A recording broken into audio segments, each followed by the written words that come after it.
welcome to If These Walls Could Talk. I'm your hostess with the mostest, Wendy Stuart. I am by myself today, so I'm dancing by myself.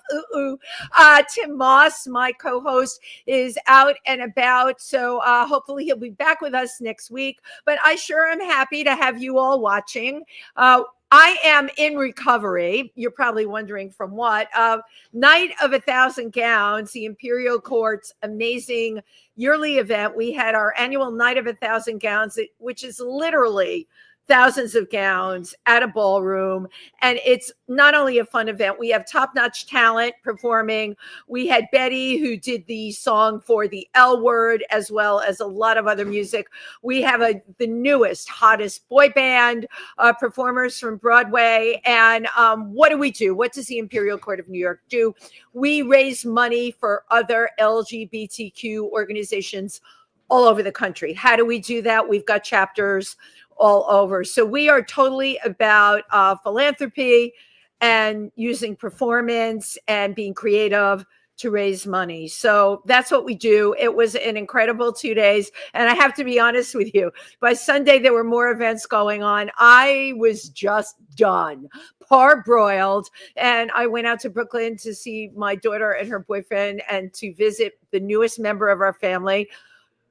Well, I was going to say a baby. It's my grand doggy. He is just the cutest little thing. His name is Henry. He is Cavapoo.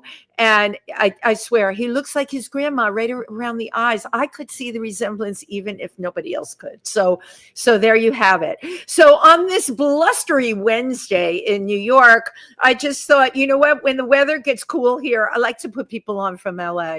Oh, you know what? I just made that up. But I love putting people on from LA because I love to know what's going on coast to coast, right? So today we are going to be talking about the amazing blonde bombshell from 60s TV and film into 70s. She left us quite early. She was in her early 40s when she passed on. Joy Lansing was a gorgeous, wonderfully talented actress, a singer, and the book written by her partner, Joy Lansing, Body to Die For, Alexis Hunter. We have Alexis Hunter coming on a little later, but believe it or not, somebody else also wrote a book, an amazing writer. His name is Joseph Dougherty. His book is called Comfort and Joy. And by the way, Joy is spelled J-O-I. I love that both of these people saw how amazing Joy was. And, you know, really, I like when people keep the image and the memory and the dynamicness of a person going long after they've departed this earth, because you know what? Those stories are what keep all of us going. And there's so many things that came before that we can talk about, right, that are happening right now in our society. So I'm going to first welcome Joseph Dougherty, an Emmy Award-winning writer working in TV, film, plays, does production, really does it all. And you know him from Pretty Little Liars, Judging Amy, as well as a host of other things that we are going to get into right now. Please, a warm welcome for Joseph Dougherty. Oh, this is impressive. I'm sorry. I should have put on a tie. No, you look great. I have to tell you, first of all, you just look very like LA writer. I'm loving that already. And I really like your background. You got a lot going on back there. It's not a background. It's just a pictorial representation of the inside of my head. As a writer, you know what? Isn't that great? And thank you for sharing a pictorial representation of the inside of your head with all of us today, because otherwise, how would we know, Joseph, what goes on the inside of your head? Well, you're probably safer not really. No. So I want to welcome you to the show. And before I get into you have such an incredible background. My God, you've worked on so many of the shows that we all know and love, which is amazing. I wanted to talk to you about your book, Comfort and Joy, when you first wrote it, and now, correct me if I'm wrong, it's a re-release of it, right? We're saying it's revised, refurbished, and illuminated. Oh my God, it sounds just like me. That is. Yes, you're revised, illuminated. And right, when I come back from vacation. Right. So what made you decide, first of all, to write the book, and why are we re-illuminating it right now? Well, it's interesting. Or at least I thought it was interesting. I'm one of the people, one of the men who kind of became aware of her before we really knew what was going on with sex, but there was something so different about her, so unique. There were lots of very well built blondes, lots of very attractive pinup girls, but there was something that struck me at a time when I couldn't really analyze it. It was Wow. really very interesting to me that she's What years so are we talking? Oh, my childhood would have seen how shortly after the Second World War, I was, I was a kid watching Superman and watching a lot of movies on TV. And I was old enough to go to the movies when her last features, Atomic Submarine and Hole in the Head, and we're actually in theaters, so I got to see her in. Well, you were a kid, though. I was a kid. Wow. And I guess for you, what was she like, the quintessential pinup for you? Like Farrah Fawcett was very big, when I was growing up. There was a polish, there was a naturalness to her. There was those Cupid doll cheeks. Yeah. There was a face that didn't look like any other faces. There was a voice that didn't sound like other dumb blondes. Right. It was deeper and it was richer. And as I started to make a career for myself, and as I got in, I wanted to I became aware that she was not only something stuck in my mind, but that she runs like a blonde thread through mid-century American movies and television. This is a woman who, if you're sharp-eyed, you can find her sitting as an extra in Singing in the Rain. Right. And that career goes from that, working with the Rat Pack, working with Orson Welles twice, including being in one of the definitive works that's Welles made. She's the girl you never get a good look at in the first shot of Touch of Evil, which is a 3-minute tracking shot through a town.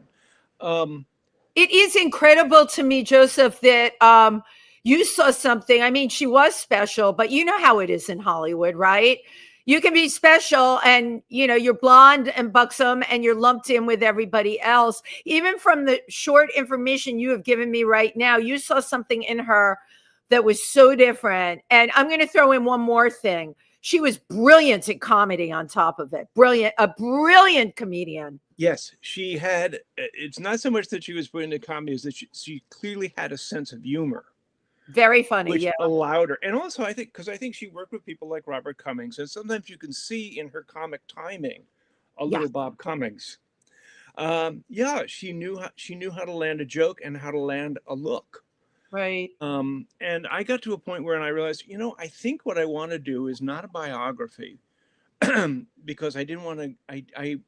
I created a fictional narrator for my book, who goes away for a weekend with as much material about her as he can find.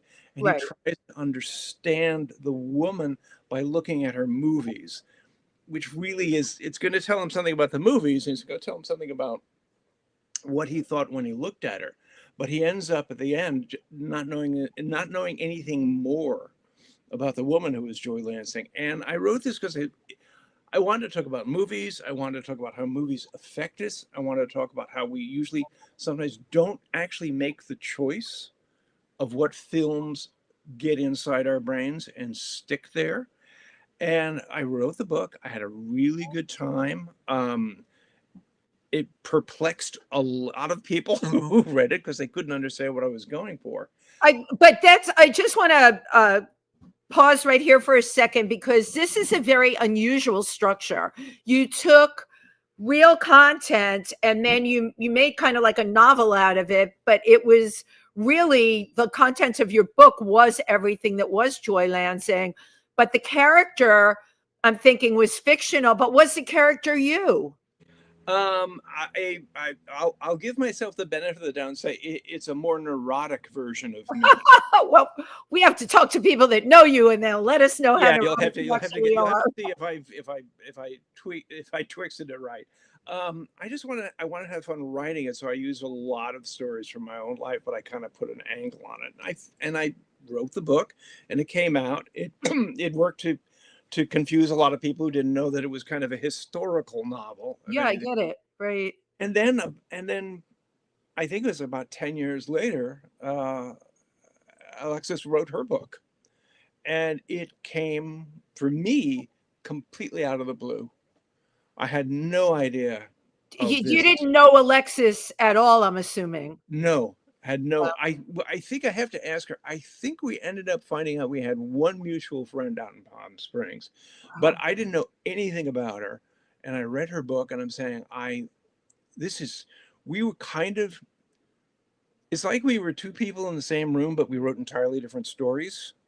Right. And I said, gee, if she ever reads mine, she may think I was like just full of myself. But we did talk on the phone. I told her I liked her book. She told me she liked my book. And we've been conversing. We've had a couple of lunches together.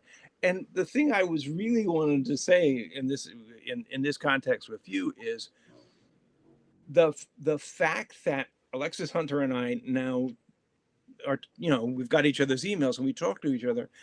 This to me is not an explanation of how the universe works, but it's an interesting demonstration of what the kind of curves the universe can throw you if you're ready for them. And it's basically is like, I followed an instinct to write my book. She finally followed the instinct that she had to follow to write her book.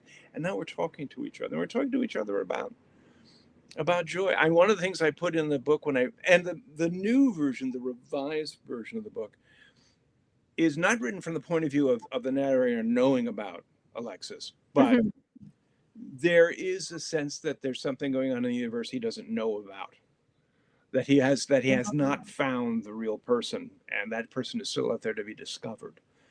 And there are some of the most amazing things to me is Alexis describes things in her book that I describe in my book, but our perspectives are not exactly the same. No, and but they become, I think the two books become a really fascinating combination.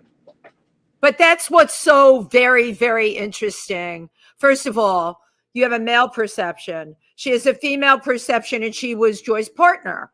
Yeah. You wrote at two different times, 10 years apart.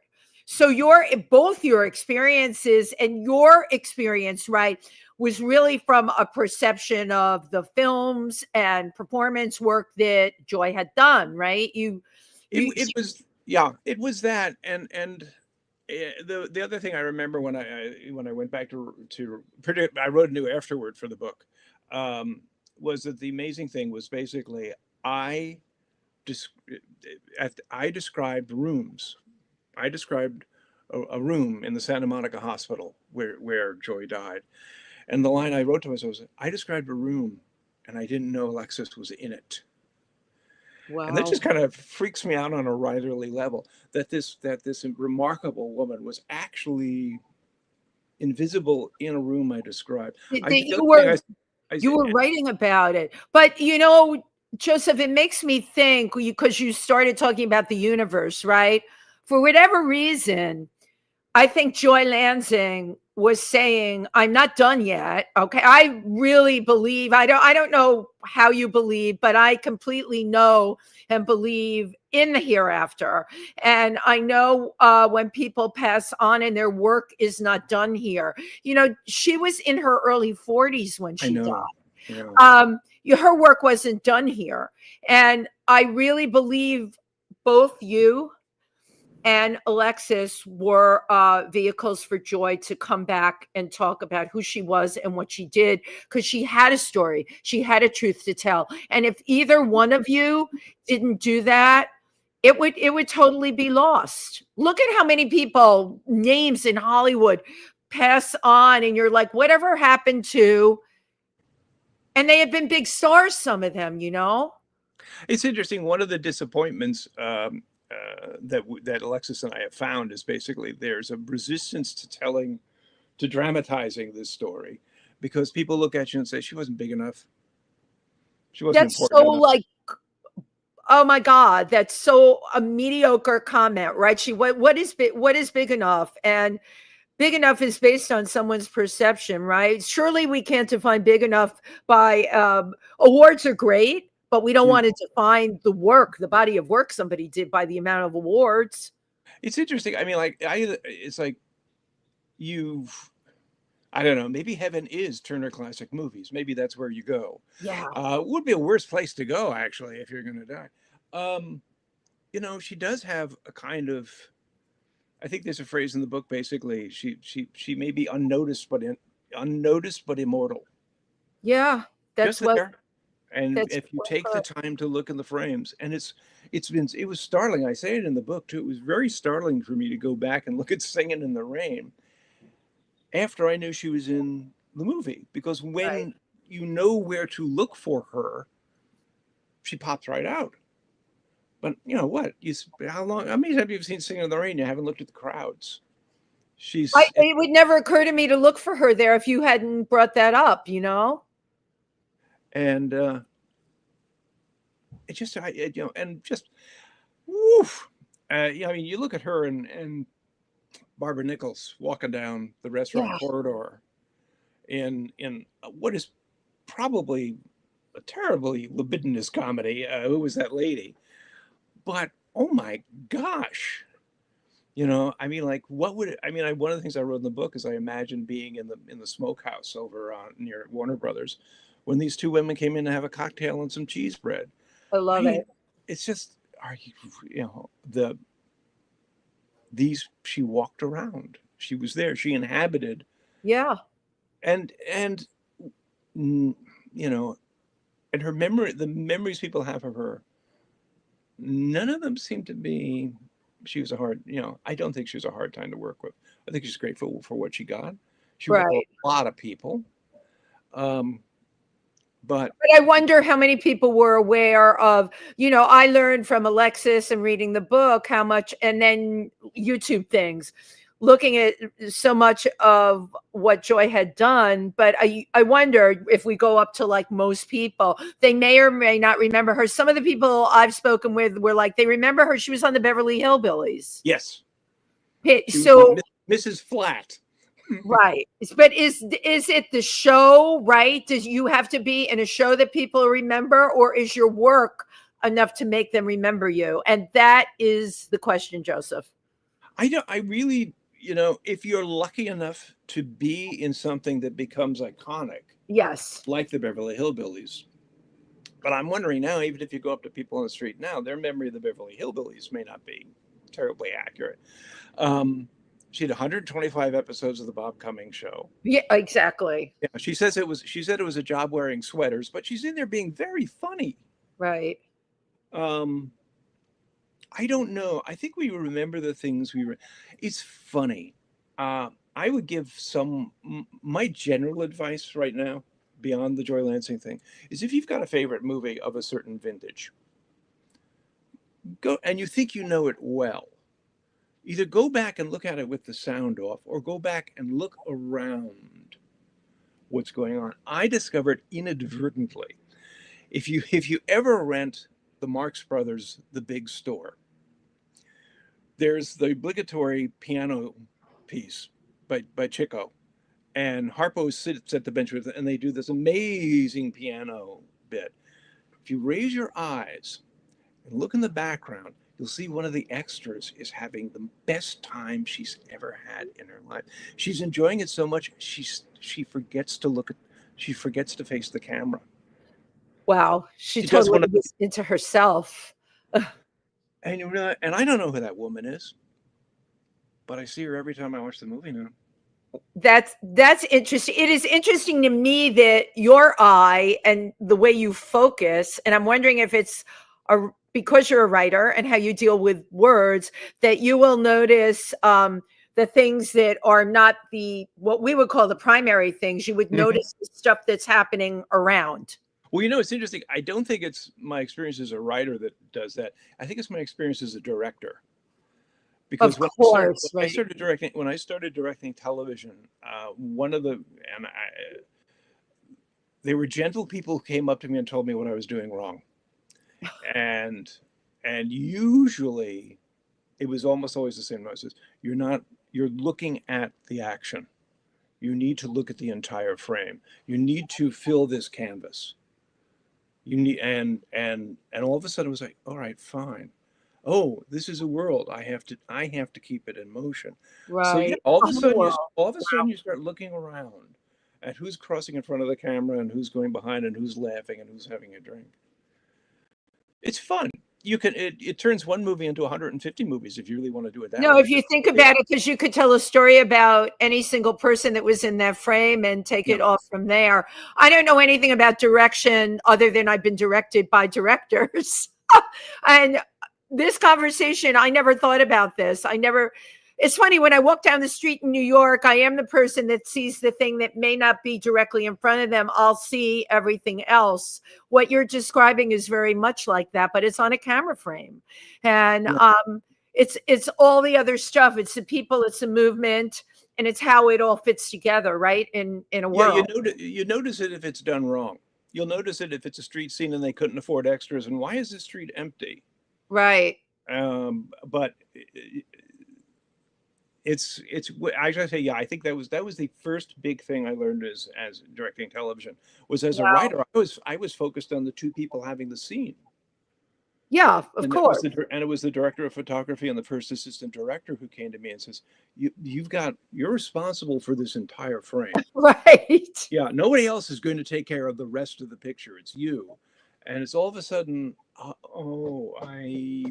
can tell some more stories back here. Because it's more happening. I don't want you focusing on me, but so how did you get into all of this? First of all, where did you grow up, and anyone in your family influence you in this area? Not really. I grew up on Long Island, just like kind of a regular kid. Which town? I have to ask which town. Westbury. Westbury, nice, beautiful mansions. I always liked it. I think I actually talk about this in more than one book, is that I grew up up the street from the local movie theater. And I could go to the movies if I crossed one street, which was in front of our house. So I could go to the movies by myself. And I went a lot. And it was the era of double bills. Oh, yeah, double billing, right. Right, when you would get a picture and then you would stay and see the other movie that you probably never heard of, but you end up liking that one better. Right. And I just wanted to tell stories, and I was not exactly a theater kid. I didn't become a theater kid till college. Anybody in your family inspire you for theater? Sometimes, parents are connected to theater. There is what I believe is an apocryphal story about my mother and father appearing on stage in an amateur production of The Trials of Mary Doyle. Oh, a good Irish play. Yeah, I've never been able to shake it. And my mother always thought my father was a little too dramatic. But no, there was no real, I'm pretty much it as far as that's concerned. Well, but you were lucky, because as a kid to have a movie theater for a kid that loves movies, how perfect is that? And then I imagine you get into college and you could just really take off from there. Yeah, kind of, but I was kind of a shy kid, and I got out of college, and I had what I kindly call my jerk period, and then I got lucky, a series of very interesting little experiences that led to me having a play off Broadway. Okay, I'm not going to let you gloss over that. So let's go back to jerk period. You can make that short. And then what happened that led up to just getting a play on Broadway? Come on, that's huge. Okay. Well, the jerk period was basically is, you sit around your apartment, you can't understand why people aren't knocking on the door to tell you you're wonderful and give you money. Right. You do that for a couple of years, it can get pretty grim. And, yeah, right. Right. And here's the telling phrase. My first wife, who is still a very dear friend and comes over to the house for Thanksgiving, put some pressure on me, and she said, you've got to figure out a way to make things happen.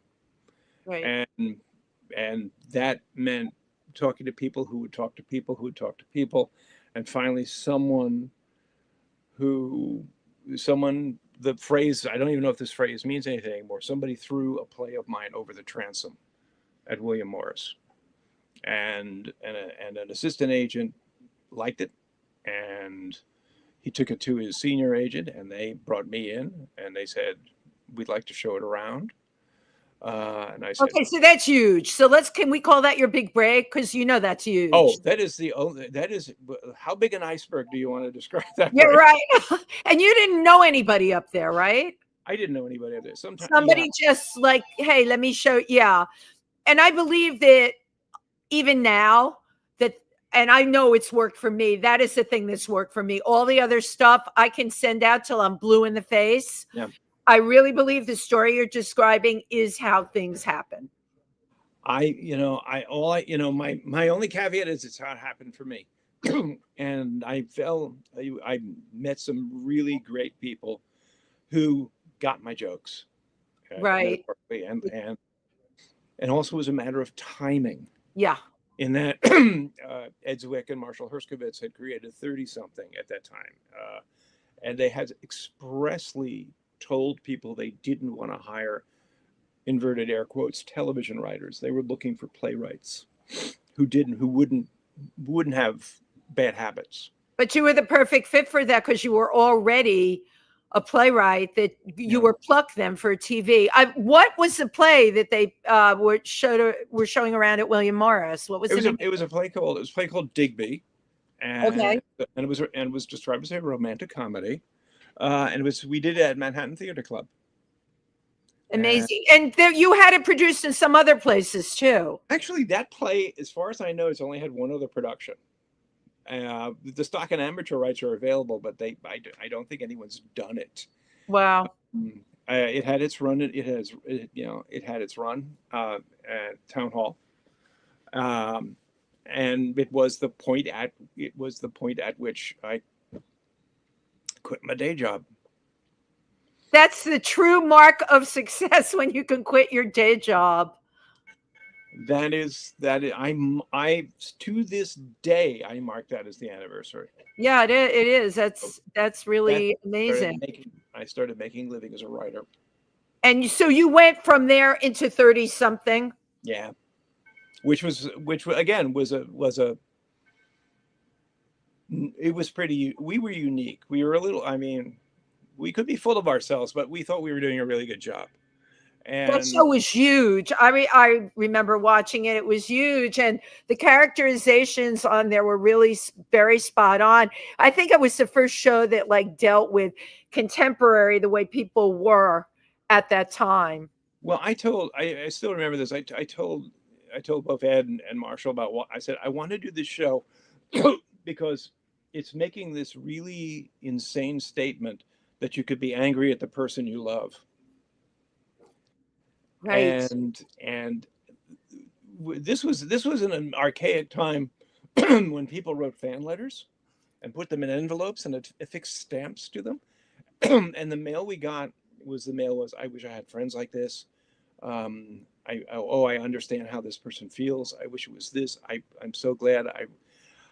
One person said, I can't watch the show anymore because it's too true. Yeah, well, you're putting real life relatable characters, so it's like watching yourself on that screen. But from my memory, 30-something was the first show that really did that. I think you know what, I'm willing to take it on I'll take it on the chin and agree with you. I think a lot of shows tried to copy what we were doing, and they could copy the look, but I don't think they succeeded. We were also we were a demographic hit in that our audience was our audience, but our audience bought cars and diapers. Right. So that's really well put. And groceries. The advertisers loved us. We were the niche market. Right. Cars and diapers. Yeah. And it was a great group. Every show, every television show, it's the same job. You're going to make a show, but no two show experiences I've had have been the same. Well, no, because times change, the subjects change. It's interesting to me. You started out with 30-something, and then, Pretty Little Liars. You've been able to transcend time, which is, that's also a gift to be able to do that. You're not locked in a time. Well, here's the thing. There's no reason in God's green earth why I ended up on Pretty Little Liars. And I will confess to my own stupidity. I turned the job down twice because I just didn't feel the connection. And it was, give it a shot. When I left 30 something, when I started staffing on other shows, I had one guiding light. I said, I don't want to do the same thing. So, 30 something was famous for not being of a genre. So I said, well, I've never done a legal show. I'll do a legal show and learn what it's like to do that. I've never done a medical show. Well, let me get on here and see what that's like to write one of those. And the whole idea, I think one definition of a career is basically you want every successive job to use everything you've learned up until that point. Right. But if you're good and you say your prayers at night and you're a television writer, you get to be on one culturally significant television show. And I really feel I was on two. 30 something was definitely of its generation. And PLL, as we called it, was another beast of its time. It happened at the right time, and it just brought me. It was just I wrote 34. I wrote or co-wrote 34 episodes of Pretty Little Liars. Pretty Little Liars. Wow. Over 7 seasons. And we just know none of the writers wanted to leave. We just said, no, this is a great job. I'm 10 minutes from home. I'm not putting any miles. Right. The commute is everything. Now, I'm curious. I'm trying to remember. Pretty Little Liars ran on, was it HBO? No, it was, at the time it was called ABC Family. Now I think it's called Freeform. Okay, but it was ABC Family when it first. Were you constricted in your content that you wrote by the stations at all, or they just gave you free reign? They pretty much left us alone, surprisingly so, because it was an 8:00 show. Yeah. And I don't remember anyone ever. I can't remember anything. There must have been things that they wanted us to not hit too terribly hard, but certainly nothing I remember. Oh no, I don't want to do that. No, we were pretty goofy bunch of people, and it was just it was a dream job. It really was. Like I said, it was a 10-minute drive from my house. Amazing, right? and we were on the Warner Brothers lot, so we just were surrounded by history. I mean, one of the things I'm happiest about is that the sound stages at Warner Brothers all have very handsome plaques outside listing significant things that were done on those sound stages. Oh, that's very impressive to be able to work on those lots and see that. And they put us on our sound stages. We were significant enough. But it's like you would go, I mean, if you're me, if you're a kid who grew up sitting in movie theaters and watching television and soaking up movies, the fact that, I'm walking on a soundstage to direct an episode that I wrote, and I'm passing by a plaque that says Alfred Hitchcock, Billy Wilder, John Huston, Raoul Walsh, all directed on this stage. And there you are. I'd like to point out, at no time while I was directing on that stage did anything drop on my head. So I think the ghosts approved. I love that. Right. They respected you and they were happy that you were there. Yeah. Nothing fell out of the perms to crease my skull. They must have been happy with what I was doing or satisfied. It was just, again, it's an affirmation. Of course. So it's pretty much been like poppet beads for you with, directing and writing, that one job has led to another, which is what all of us want, right? Yeah. It's a little strange right now. Okay, you're in. So, and that brings me, okay, I won't even do right now. Let's go back to the start of the pandemic, right? Something none of us had. I didn't do podcasting. I had a whole other thing I did, and everything I did blew up. I think, what was it, March 20th, they shut New York down. My Yeah, life as I knew it. I know, because I was on a flight. My wife Beverly and I were on a flight out of New York on the Ah, 19th. We had just had meetings about how we were going to do a production of another play. wow. And it was literally, we walked out of the rehearsal hall saying, "See you guys in the spring." And Huh, I guess not, right? no. Right. Our lives were so impacted by that. What was that like for you? Well, my stock line here is basically I'm a writer, so I'm used to being isolated. Okay. Um, it was, it was, it was. I think you can hear how articulate I am about it. It was grim. It was It was sad. grim.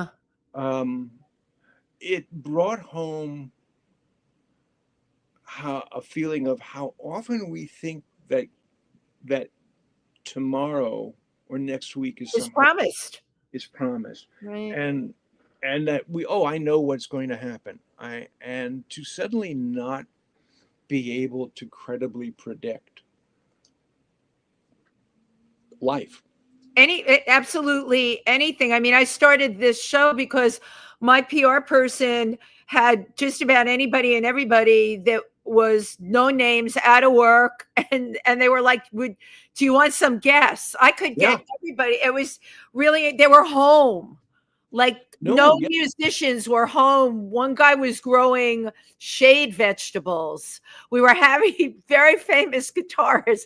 Then our conversation was about the growing of, eggplants and things like that. I mean, that the world could change that much, Joseph, is like, it was wild. Yeah. I think we're kind of experiencing the same thing now, which Well, is things, yes, but we at least now there's stuff happening, negative, and we yeah, have to like keep our positive, right? You got to keep your MO going right now, what you're putting out there. But yes, you are absolutely yeah. right. It's tough. I mean, but COVID was like, it's interesting. I wonder now, this is interesting. And I think we're going to have to, I think we're all going to experience it when we start meeting people who may have been alive in 2020, but were too young to remember what was going on. Ah, It's that strange thing is like, we have experiences, removed experiences perhaps, but it's like, you don't know what it was like. I mean, that's a terrible. It's a statement for you don't know what it was like, and people say, you don't know what you're talking about. but you're Um, right. There's going to be a generation, maybe the kids that were all very young or born that year, that the telling of COVID will just be from, their elders, right? It'll be a story passed down and have no significance for them in terms of like, for me, it was like, this is really freaking bizarre. I've yeah, worked in Africa. I make small documentaries there, and I've worked in Ebola areas, and I've had gotten sick there. So I've been exposed to things. So I knew about those things. yeah, I was very pissed off that such a thing like COVID could happen all over the world, that somebody wasn't watching the store. They do a better job containing Ebola in Africa when they need to, with so little resources, than like all of a sudden in the modern day world, this thing spread everywhere. That I still, Joseph, can't wrap my head around that. I have my COVID talks to myself every day. I don't think I move and I shake and I live my life, but I never recovered from those thoughts. Because it's bizarre. It was a bizarre time. It was yeah. science fiction. Yeah, I'm like, it's like there was a while there was saying, see, I really didn't want to end up as a minor character in a lesser Stephen King novel, Right, exactly. which was the feeling was that I don't want this. I want to change the channel. Right. Let's Uh, change the channel. but again, it's like there were opportunities in there too. Is not too long after the real shutdown happened, a friend of mine hooked me up with the 24-hour play people. Oh, that's so great. And Wow. they had a special project. Howard Sherman is my first name. He was the publicist on my first play. Um, and he suggested viral monologues. I think these things are still up if you want to take a look at them. The whole idea was a writer would be, quote, assigned an actor. They would have one conversation with the actor, and then the writer would go away for, I think we had 12 hours to write a monologue. I would love that. That is so fabulous. And we sent it to the actor, and the actor had 9 hours to put it on tape. Look, I'm sure it's still up there. Check the 24-hour plays link, and it was called Viral Monologues. And we published a lot of the plays. And how entertaining was that? I think you can see, oh my God, the actors, just, I get to do something. Yeah. Yeah, I can tell you, a bunch of us were putting on what we call variety shows on Zoom, where for the first time in my life, they're like, okay, you need to have a Venmo. I was like, what's a Venmo? I didn't even know what it was. They're like, well, people are going to tip you. I'm like, why are they going to tip me? What are they tipping me for? Yeah. They're like, your online performance. Honestly, to this day, it doesn't register in a clear way. It just still doesn't make correct sense to me. I don't know. Maybe it's not supposed to. And you know what? Maybe it's not supposed to. Now, we're talking about science fiction. You won an award for science fiction. I bet you won the gamut here. I have to say, you know. Yeah, but you know, it's funny. There's all this different stuff, but to me, it's all one long shaggy dog story. Got it. All my stuff is kind of connected. No, I wrote it's a little bit more than 30 years old now. It's a movie. They changed the title. They called it Cast a Deadly Spell, but it's back on the streaming services. And it looks better than ever. They've done a digital remaster of it. So I'm really happy about that. And you wrote that 30 years ago. Actually, I wrote it longer than that. It's a piece I wrote before I broke through. It's a piece I wrote in a very hot, uncomfortable apartment in Jackson Heights. And I wrote it largely just to encourage myself. To say, and you were too poor to have air conditioning, which is why you were hot and uncomfortable. The first thing we got was air conditioning. Right. The true sign that success is on the way. You just brought to mind for me, they remastered it and redid it. I wonder how much of that kind of stuff now with AI is going to start to come back, and it's going to flood the market. I don't know. It's probably not going to be good. I mean, what they went back on mine, and I approve of this, is basically they went back to the camera negative, and they scanned it, and it looks better than it looked when it was first on HBO in the 90s. So I'm not complaining about that. Right. What AI is going to do to the entire creative community, I don't know. It's going to get ugly because this stuff's going to be bad. It's going to be bad, but I've spoken with other writers, and I love having you here. You're a writer. Do you think, you've seen the things that AI writes? Can AI duplicate all those nuances and emotions in your own personal writing? Do you think that they will fine tune it to the point where they can do that? They can duplicate, but they'll never create anything new. Right. There'll be the evolution will stop because I've found out that somebody sent me a notice that some of my stuff has already been shoveled into the AI machine to be processed and used to teach the machines. Excuse me, AI makes me irp. AI gives you agina. So wait a minute. Describe this. There's a little acid reflux that comes with all that. No. I love it. Acid reflux that comes with AI. What do you mean it's been shoveled into the machine? Is this how I don't know how this works. Well, I don't know how it works either. But basically what they do is they just show the machines. They feed the machines a lot of literature. And then the machines process it to determine what is in it that makes sense, what worked, why did it work. and they've chucked in a couple of mine, including, very irritatingly, somewhere AI has been reading my book on how to be a writer. So Wait, you have, so that's a screenwriter's companion, yeah. instruction, opinion, and encouragement. I was going to get to that, and then you're following it up with another book. So this, you've written a how-to book, correct? Well, I've written a how-to book. I like to say that it's the other book you should have. Is that I want you to um, I want you to know the pleasure of writing and know what you can get out of it, and that you should not. Yeah, I wanted to get it out of my system, and the publisher I'm with said, yeah, I think that's good, and the publishers encouraged me to do a follow-up about directing, which I'm a little shaky about because I, quite frankly, have less experience directing than I have writing. But I But think I you found do it a way in. all. I think I found a way into it. Yeah. But I'm very pleased. I'm very pleased with the writing book.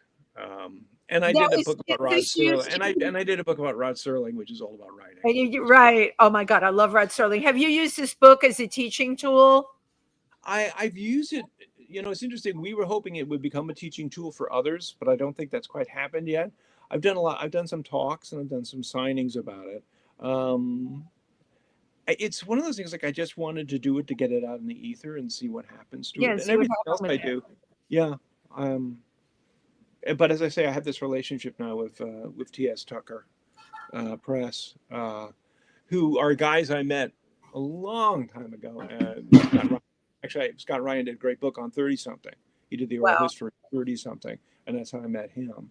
And it, okay, we're looking at it again. You meet people, you make connections.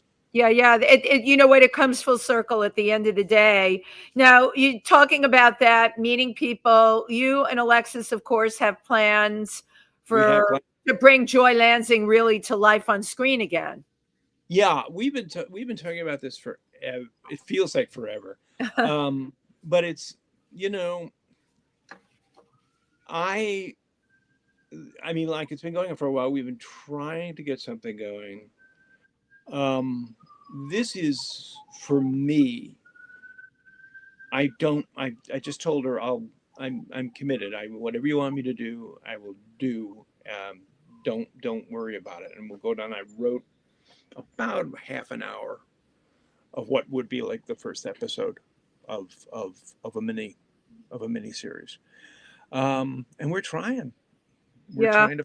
It's becoming increasingly difficult to get things going, but and this kind of loops us back around to the wonderful world of the universe, is that I now have this opportunity. Everything I've learned, everything I've done, all the experiences, all the transit, I can say to Alexis, I'm fine. Whatever you need, I'm there for it. I'll be your guy on this. Yeah. And I think that's because, then you come, this goes back to, did we stumble on each other, or were we pushed together by somebody? I don't believe in stumbling. I believe if you're the kind of person that is connected to these things, right, then you're aware that this is going to happen. And the fact that the two of you have the mindset now to get this on film, yeah, I believe there's something else out there manipulating it. I absolutely do, and it would be wonderful, right, to see it come to fruition. We're trying. We're with a producer now. We think we've got something, and and any connection I've got, I'll bring to it. But To me, it seems perfect for like a Netflix series. Well, you don't even have to restrict yourself to the next. There are so many streaming. There's going to be a shakeout, I think, on the streamers, but it's someone's going to do it. And I think we can do it in about, we haven't thought how long it is, but I had a lot of fun writing I wrote about the first 35, 40 minutes of it. That's so great, right? And I said, well, here, and again, it's like, it was like one of those, don't tell my agent that I did this for nothing. But here, take this out and show it around. And if people believe that that it has something in it that they want to follow through, and also whatever cred my name has at this point, although Well, I I would don't. think it has a lot of credit. At Oh this God, point. I would My like God, we like would to hope think so, so. but of course that and $5 will get you a cup of coffee. Uh, But actually, probably 6.50 if you're at Starbucks. that's We have yeah. some comments. I always like to Oh, just scroll through. My friend Marty Abusher said, "Always a good show." Suze Genero, hello, a wonderful designer. Also, I know mostly creative people. Um, right. Laurie Towers brought up a good point. I adore the fact that Joy's birthday was on Sunday and this Yeah. dialogue is happening today. And there we go, Joseph, another universe thing. She's got to be moving the pieces on the chessboard from the universe. Has I noticed the birthday the other day, and I said, "Well, that's kind of is interesting." is that not kismet at all? And my amazing friend Rose Trentman, who started women's boxing, shout out to her, has tuned in. Just got back from Vegas. They were giving awards to someone in women's boxing. Women need to be able to box. You need to write a novel with a woman boxer as a character. There you go. All right, see if I'm entitled to that. Yeah, okay. Right. And hello from my wonderful friend Geo Michaels, who's a performer. I told you I know wonderful creative people. And speaking of which, what is your next project going to be? Woo! Boy, there's a question for you. I well, I'm just kind of coming off of finishing the revamp on Comfort and Joy, which and I haven't. It's interesting. I am awaiting now the delivery of my first copy. So Yay! yeah, so I'll see what that's like. So I'd like to, there's that, and I've been kind of moping my way through this directing book that I'd like to get finished because it's supposed to come out in the spring of next year. So I better get working on it. Well, you have Uh, a year. yeah, I don't, it's funny. There are a couple of things I'm thinking about writing, but also a couple of things I'm thinking about just cleaning the garage at this point. Um, it's Is that because of everything that's come down the pike? We are in such a completely different time now, and I don't have to tell you. You live in LA. The thing that happened with the fires is beyond being able to wrap one's head around. you can squint and see the ghost of COVID in its unexpectedness Yes, and its lack of sympathy for it was a force that could not be negotiated with, right. That's very well put. and we don't like that. We don't. I can talk you off the wall, but no, I can't. I I don't have tools for this. Right. I have, my tools consist of can I get can I get my kids and my pets. I know a couple of people who I really, it's also too, it's the other thing too, when you know people who've lost everything, there's conflicting pull that you want to stay in touch with them. And then there's the realization that them being in touch with you and talking about this might not be the best thing in the world for them. That Well, you it's wouldn't it's like when you someone want to you want dies, to and tell them, you want to tell them you care, but right. the same time you don't want to take what little energy they've got to help you feel Right. better. No, it's well put. And the kind of country we become, I mean, to me, there should have been billboards everywhere in New York, especially. Hey, if you know anyone in LA, reach Yeah, out and say hi, just stupid stuff, right? Stupid, empathetic stuff. I feel like the LA fires happened and now we're in April and it was a news item. People's lives were so upended, and how are people ever going to like reclaim what they had? I don't know if they're going to be able to reclaim. I think we are going to have to change. Right. The city's going to rebuild. It's not going to be the same city. No, it couldn't be. And what the city becomes, what those communities become, well, it's going to depend a lot on who stays and who Right. can't. Because there are people, good-hearted people, who are saying, "I can't stay." And what about all the support people that don't have a gazillion dollars that, the film industry relies on, the event industry relies on, all the service jobs? What are those people supposed to do? I don't know. It's like there's a line in David Lean's in Robert Bolt's script for Dr. Zhivago, which talks about the revolution is it's a tremendous surgery you're proposing, and Dr. Zhivago says we have to keep the patient alive while we're doing this. Right.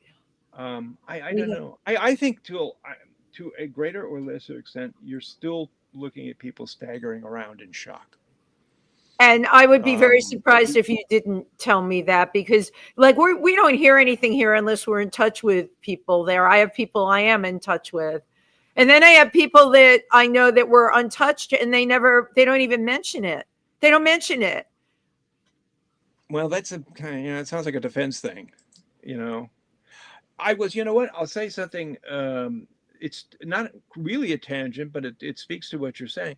Hey, if you know anybody in Indiana or the Midwest who's been flooded, why don't you check on them today? Yep, absolutely.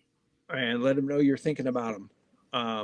I so believe in that. In a world where we're bombarded with information, we need to take this information and put an empathetic spin on it. People matter. They matter. The news can't just be, well, it's filtered. It just can't be that. We have to, as people, really learn to embrace other people. We do have these tools. We're talking on one of them right now. Yeah, exactly. Thank you. Absolutely, that's what they exist for. You have been a totally delightful guest. I've been vamping for an hour here waiting. You are a vamp, and I want to give a shout out and a thank you to the amazing Laurie Towers, who says, "Oh, you should have Joseph Dougherty on your show." I'm like, great, and why my emails weren't getting to you, I still can't answer that. It was I don't understand. Weird. I think I missed one, but we're synced up now, and now you've got more than one way. Listen, trust me, if you would like to waste another hour anytime, just give me a call. Oh, it's never a waste for me, because it's all about storytelling, content, and you know what? This is our reality. What a great way to spend an hour, right? Well, let me do the for real plug. Yes. That if you haven't read Alexis Hunter's Body to Die For, you should. Absolutely. You should have a copy of it.